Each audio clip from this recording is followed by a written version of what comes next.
Hello, this is Mr. Wineowine. Today I'm going to talk about Chablis and do some blind tastings.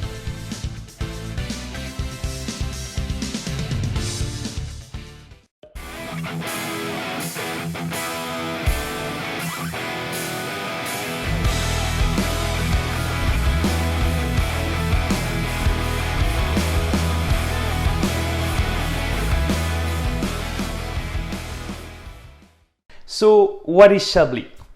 It is the northmost wine region of Burgundy with the town of Chablis as the center and a protected appellation from the same name, allowing only white wines being made exclusively from Chardonnay.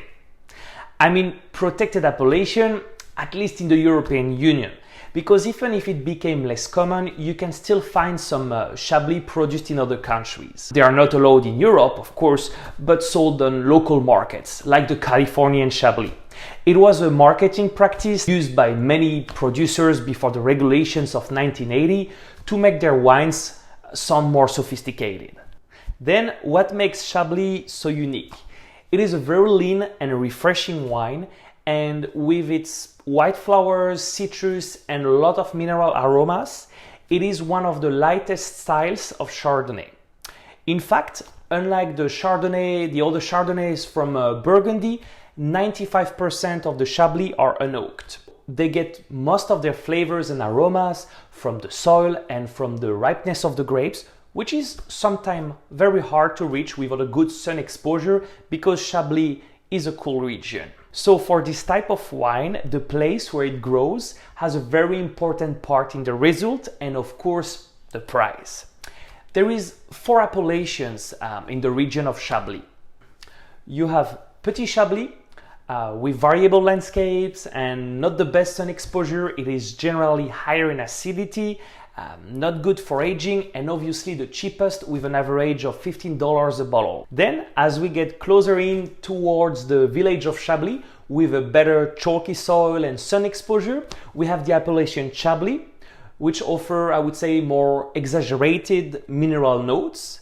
Then we have Chablis Premier Cru, slightly more expensive, but offering the best price quality value with a richer and more complex profile. The last appellation is Chablis Grand Cru.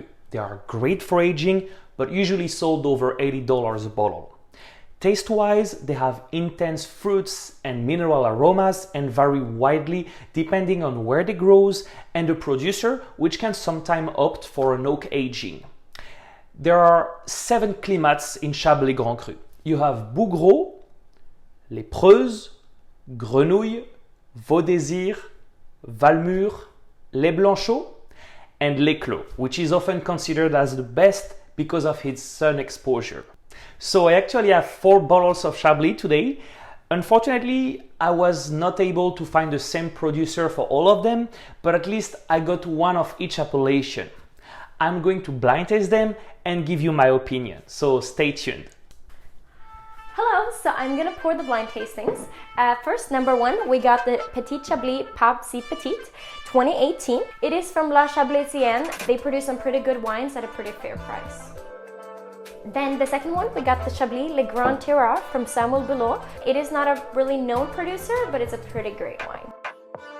The number 3, we got the Chablis Premier Cru Montmains 2017 from Joseph Drouhin. He's a great and popular producer from Burgundy, and he's actually produced since 1880. And he even owns a winery now in Oregon. So for the 4th and last one, we got the Chablis Grand Cru Le Clos 2017. It is from Albert Bichot. It's one of the most oldest and popular wine negotiators from Burgundy, and their wines are always of great quality. Okay, so I have now written my order on how I want the wines to be poured, just like last time. Okay, so then I'm gonna start pouring. I'm gonna use this Corvin here. We briefly used it before as well. It's just so I can get a little taste of the bottles without opening the whole bottle, because then the bottle will oxidize, and especially with white wine, it won't last so many days. I'm gonna start and follow my list here.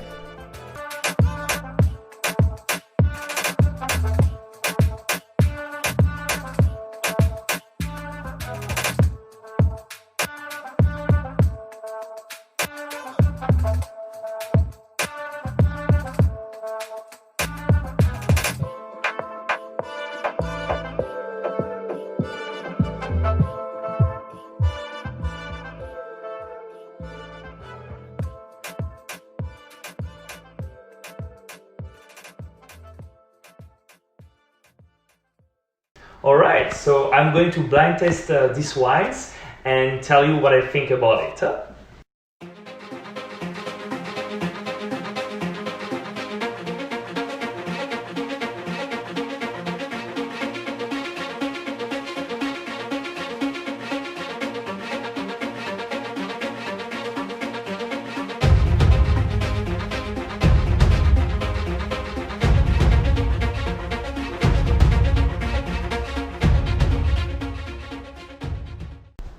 Alright, so after trying them all, the first thing I need to say, none of them is horrible. They're all pretty good. Could be a good buy. My least favorite will be this one because it's a little bit more acidic than the other.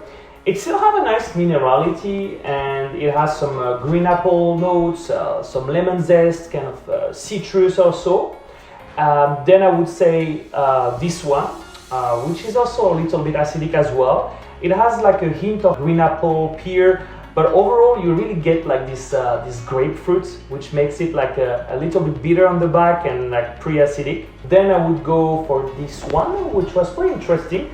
It has some oak notes, but in the same time, for the color, it wasn't so gold. So I was like, is this oak age or not? Maybe it's just like the hazelnut and the almond aromas that kind of trick me a little bit. I also got like some green apple, some white peach on this one. It has a lot of complexity actually. I was very impressed. And then my favorite, and I would say if I have to buy a Chablis, I probably buy this one, is definitely this one. I was very impressed. Like I didn't try so much like Chablis that were like so complex like this one. I would say it could be the Grand Cru, obviously. I didn't got so much like oak, but I got like a nice like buttery and soft, you know, like acid. So it wasn't at all like, it wasn't aggressive at all. I got some nice like apple and citrus flavors as well. And this little hint of honey, I really liked it. Like this one is my favorite. So let's see which one is which.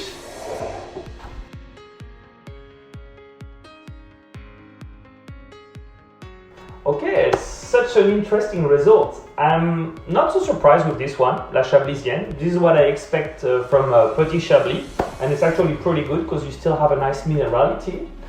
On the other hand, for this one, I'm a bit disappointed with Joseph Drouhin. For Premier Cru, I had some before, and this shouldn't be that much like acidic, I would say. I definitely got some minerality, so I guess it has like a really good salt, but it's probably just the year 2017. I don't know. I didn't thought like this could be the Premier Cru. This one, so it was definitely the oak that I got the first time on the nose. That's a nice wine, but for the price, oh my god, I would definitely recommend you this one. This is amazing. Like I never tried like Samuel Billaud before. I heard about, like I heard it was like a great producer, but this wine it's amazing. Like if you have the occasion of trying this one, you should definitely go for it. It has this nice buttery side, all this like complexity of honey, citrus. It's just amazing. Some white flowers. I hope you like the video. If yes, give me a thumb up. Don't forget to subscribe.